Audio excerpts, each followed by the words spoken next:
John woke to the shrill cry of his alarm clock and lay there, rigid, his usual morning condition. But there was another reason John couldn't get out of bed. It was the weight.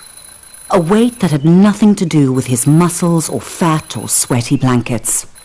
John was weighed down by a piece of paper. The invitation to his high school reunion. From across the years, the words he'd heard in the schoolyard were still clear. You're a loser. No one will ever love you.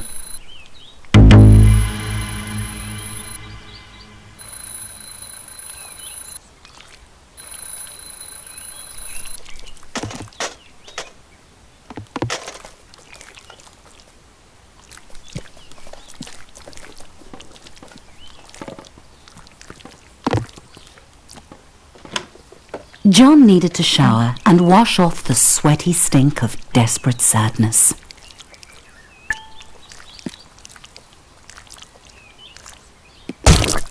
They say cleanliness is next to godliness, but at that moment cleanliness was next to his prostate.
John had 3 months until the reunion to turn his life around.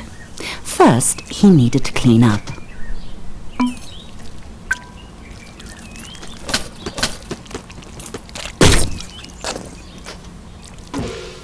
The only reason he'd ordered so much takeout was because Delilah, the delivery queen, made John feel butterflies in his testicles.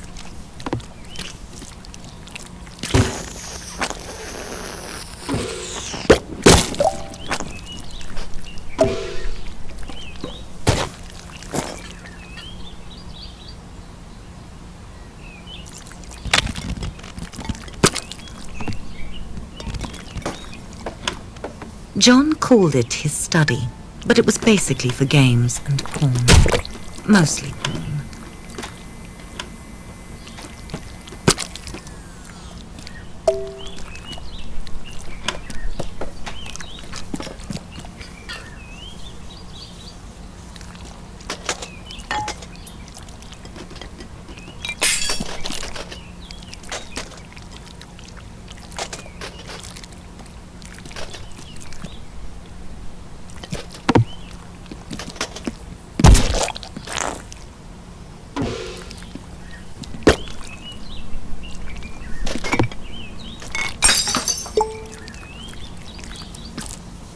John suddenly realized the time. Distracted by his new drive to improve his life, he had become late. He needed to hurry, or he'd miss the bus to work. John had left his apartment late, but if he caught the express bus, he might make it to work on time. John didn't really like his job, but it had two qualities in its favor. One, he could pay his rent, and two, Barbara. Currently John's top candidate for his reunion date. He tried to start a conversation and did not get the reaction he'd hoped for. It was probably because he was a minimum wage peen. She could probably sense it. John noticed a moderately attractive peen waiting at the stop. The office hummed with cold fluorescent lighting. The air was cold and stale, lifeless. How long had John worked here? Long enough to deserve better. John was late, but he felt daring. He could sneak into the office through the archives, or he could stroll through the front entrance with enough confidence to bluff his boss. Predictably, he chose the direct route.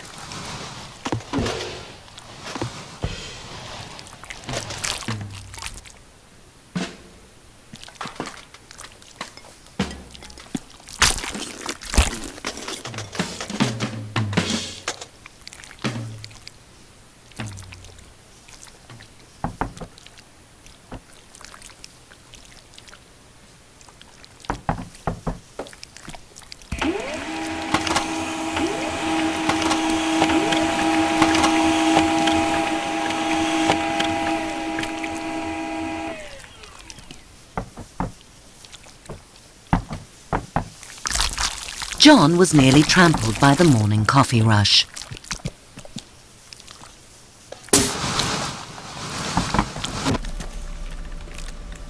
Everyone else was hard at work, grinding away. John might actually get away with this.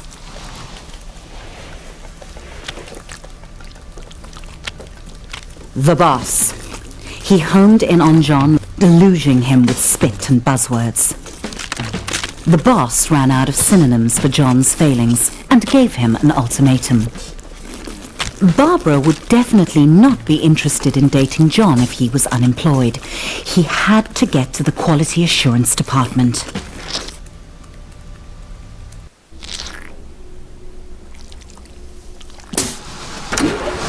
There might be a faulty dildo just waiting to cost the company millions in lawsuits.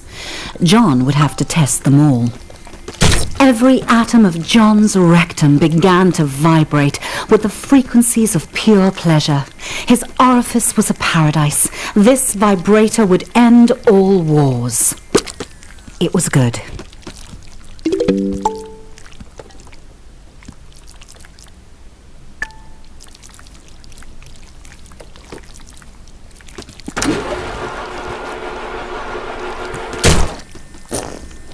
That one was good too. The Prostate Pounder X900 series, the most advanced vibrator on the market. Sweet mother of no, John, that's too much pleasure for one anus to handle.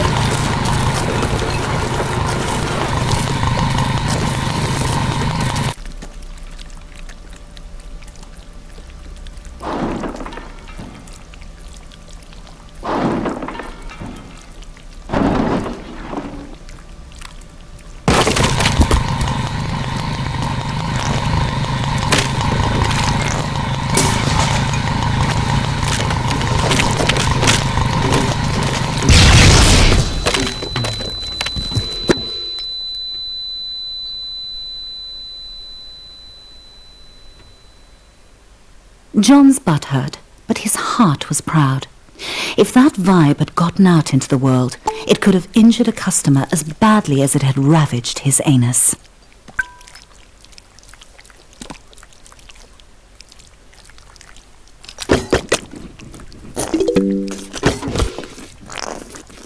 The boss arrived and congratulated John on taking one for the team and jumping on the hand grenade, or in this case, putting it up his butt.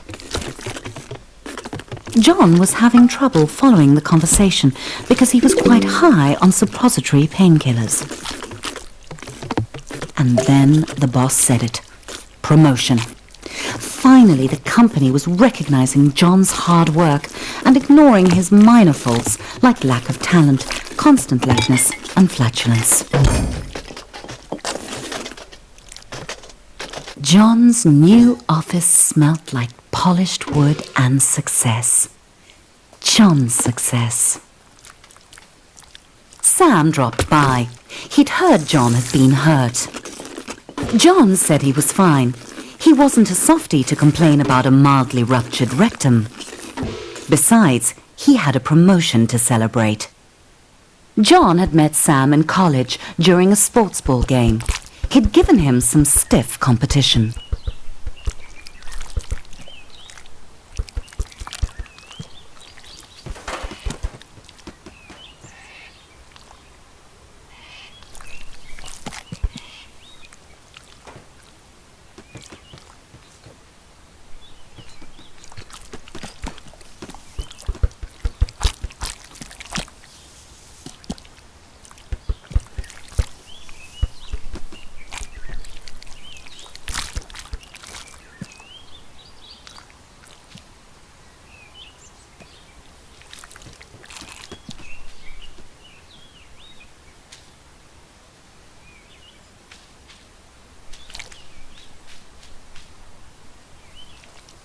Not stiff enough.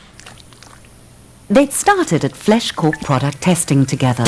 Nothing builds a friendship like a long day of dildo mounting.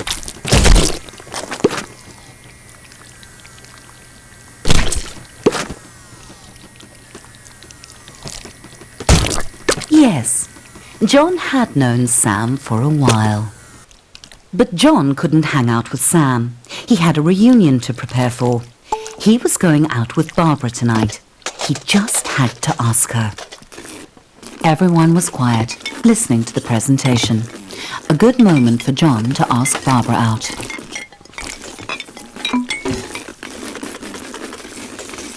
Barbara agreed. Well, she nodded. Sort of. Things were really going John's way.